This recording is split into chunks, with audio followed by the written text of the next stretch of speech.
আসসালামু আলাইকুম প্রিয় ষষ্ঠ শ্রেণীর শিক্ষার্থী বন্ধুরা, আশা করি সবাই ভালো আছো।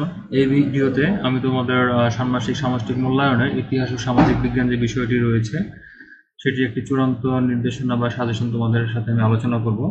তো শিক্ষার্থী বন্ধুরা খেয়াল করো, তোমরা জানো যে তোমাদের চারপাশে নানা রকম মানুষ বসবাস করে। তো তাদের প্রত্যেকেরই আত্মপরিচয় রয়েছে, একজনের সাথে আরেকজনের সাদৃশ্য বৈচিত্র্য রয়েছে, এবং সেই সাথে ভৌগোলিক পরিবেশে মানুষের জীবন জীবিকা তোমরা শনাক্ত করতে পারো। এখানে তোমাদের যে এই বিষয়গুলোর উপর ভিত্তি করে তোমাদের একটা কাজ আছে। কাজটা হচ্ছে প্রথম যে কাজটা, যে চলো সহপাঠীকে জানি। এক্ষেত্রে তোমাদের কি করতে হবে, যে প্রথমে একটা প্রশ্নমালা তৈরি করতে হবে। যে তোমরা কি করবে, যে একজন সহপাঠীর পরিবার ও এলাকা বিষয়ক তথ্য সংগ্রহ করবে। বৈজ্ঞানিক অনুসন্ধানের ধাপ অনুসন্ধান করে তোমরা এই কাজটি করবে। তথ্য সংগ্রহের জন্য নিম্নোক্ত দুটি প্রেক্ষাপটে প্রশ্ন তৈরি করবে। এখন দেখো, ভৌগোলিক প্রেক্ষাপটে তোমরা তোমার সহপাঠীর পরিবার ও যে এলাকাতে ভূপ্রাকৃতিক বৈশিষ্ট্য অবস্থিত তা বিবেচনা আত্মপরিচয় দিবে। আর সামাজিক ও সাংস্কৃতিক প্রেক্ষাপট যেটি, যে তোমার সহপাঠীর পরিবারে মানুষের ভাষা, সংস্কৃতি, পোশাক, রীতিনীতি, পেশা ইত্যাদি নিয়ে তোমরা একটা কোশ্চেন করবে। তাহলে ভৌগোলিক প্রেক্ষাপটে আর এবং সামাজিক ও সাংস্কৃতিক যে প্রেক্ষাপট, এই দুই প্রেক্ষাপটে তোমরা পরিবার এবং বন্ধুদের তথ্য সংগ্রহ করবে। এই প্রশ্নের উত্তরগুলো খাতায় লিখবা, প্রশ্নগুলো আর কি। এরপর খ নম্বরে জোড়া গঠন এবং তথ্য সংগ্রহ। জোড়া গঠন করে সহপাঠীর কাছ থেকে সাক্ষাৎকারের মাধ্যমে তথ্য সংগ্রহের কাজটি করবে। তোমরা একে অন্যের কাছ থেকে তথ্য সংগ্রহ করবে। প্রত্যেক সাক্ষাৎকারে 20 মিনিট করে সময় নেবে, ফলে দুটি সাক্ষাৎকারে 40 মিনিটের মধ্যে শেষ হবে। এই জন্য তোমরা কি করবে, সহপাঠীর কাছ থেকে অনুমতি নিবে। শেষ করার পর নিচের সতীর্থ মূল্যায়নের রুব্রিক্সটি খাতায় পূরণ করবে। অর্থাৎ সতীর্থ মূল্যায়নের একটা রুব্রিক্স তোমাদের আছে, তোমরা জানো, তোমাদের বইতে আছে, সেটা তোমরা পূরণ করবে। তথ্য সাজাই। তো প্রাপ্ত তথ্যকে বিশ্লেষণ করে উপরে উল্লেখিত দুটি প্রেক্ষাপটে সভাপতির আত্মপরিচয়ের বিবরণ লিখবা। ঠিক আছে, এটা তোমাদের লেখা লাগবে বিবরণ। আর সতীর্থদের মূল্যায়ন করার জন্য তোমরা একটা ছক ব্যবহার করে সেই ছকটি তোমরা মূল্যায়ন করবে।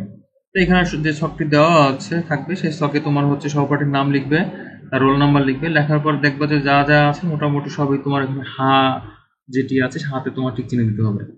এরপর শিক্ষার্থী বন্ধুরা, তোমাদের আরেকটি কাজ থাকবে, কাজ 2, সেটি হচ্ছে অতীত এবং বর্তমানের সামাজিক অবস্থা। যে ক নম্বরে অতীত ও বর্তমান মানুষের জীবন ও জীবিকা। তো তোমরা ষষ্ঠ শ্রেণীর পাঠ্য বইয়ে বাংলা অঞ্চলের ইতিহাসে ভূপ্রাকৃতিক প্রভাব যে অধ্যায়টি আছে, এই অধ্যায়ে মানুষ আর ভূপ্রকৃতি সম্পর্কে ইতিহাস অংশ এবং বাংলা অঞ্চলের ভূপ্রকৃতিক এমন অংশ থেকে অতীতের ভৌগোলিক পরিবেশ ও মানুষের জীবন ও জীবিকা বিষয়ে তথ্য সংগ্রহ করবে।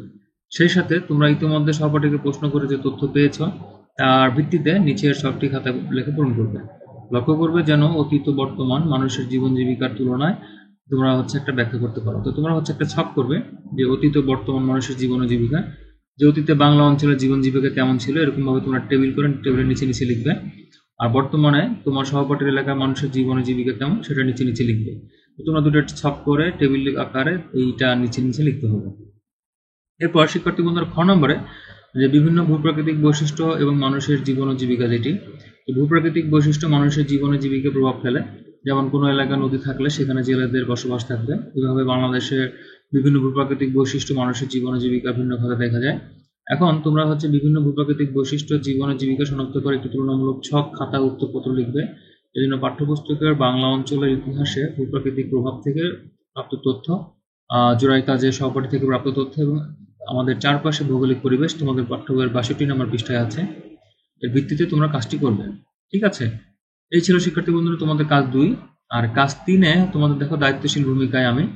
আত্মপ্রতিফলন। তোমরা কি করবে, যে মানুষের সমাজে বিভিন্ন আত্মপরিচয়ে মানুষ বসবাস করে, আমরা কিভাবে সবার সাথে মিলে থাকতে পারি তা নিয়ে আমাদের ভাবনাগুলো লিখে ফেলি। দল গঠন ও আলোচনা। এখন আমরা 4 জন একটি দল গঠন করব। দলে বসে আমরা ইতিমধ্যে যে আত্মপ্রতিফলন লিখেছি তা শেয়ার করব। এরপর সমাজের নানা রকম আত্মপরিচয় মানুষের সাথে মিলেমিশে থাকার জন্য করণীয় নির্ধারণ করব। এরপর তোমাদের কি করতে হবে, একটা প্রতিবেদন লিখতে হবে। প্রতিবেদনে তোমাদের দায়িত্বশীল ভূমিকায় আমি, এই শীর্ষক একটি প্রতিবেদন লিখবে। এই প্রতিবেদনে তোমার কয়েকটা বিষয় থাকতে হবে, 5টা বিষয় থাকতে হবে। যেমন প্রতিবেদনের নাম থাকতে হবে, সমাজে নানা রকম আত্মপরিচয় মানুষের সাথে মিলেমিশে থাকার জন্য আমি কি করতে পারি তার একটা তালিকা তৈরি করবে। এরপর আমি কি করতে পারি তা তালিকা থেকে যে কোনো একটি কাজ কিভাবে বাস্তবায়ন করব তা লিখবে।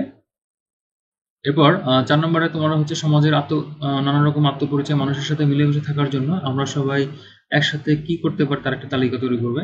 এবার আমরা সবাই একসাথে কি করতে পারি এর তালিকা থেকে যে কোনো একটি কাজ কিভাবে বাস্তবায়ন করবো তা লিখবে। শিক্ষার্থী বন্ধুরা তোমাদের 1 2 3 4 5 এভাবে লিখতে হবে না, তোমরা স্টেপ বাই স্টেপ এটা নিয়ে একটা প্রতিবেদন লিখলেই হবে। প্রতিবেদন তো তোমরা কিভাবে লেখে জানো, এটা একটা রচনার মতো আর কি।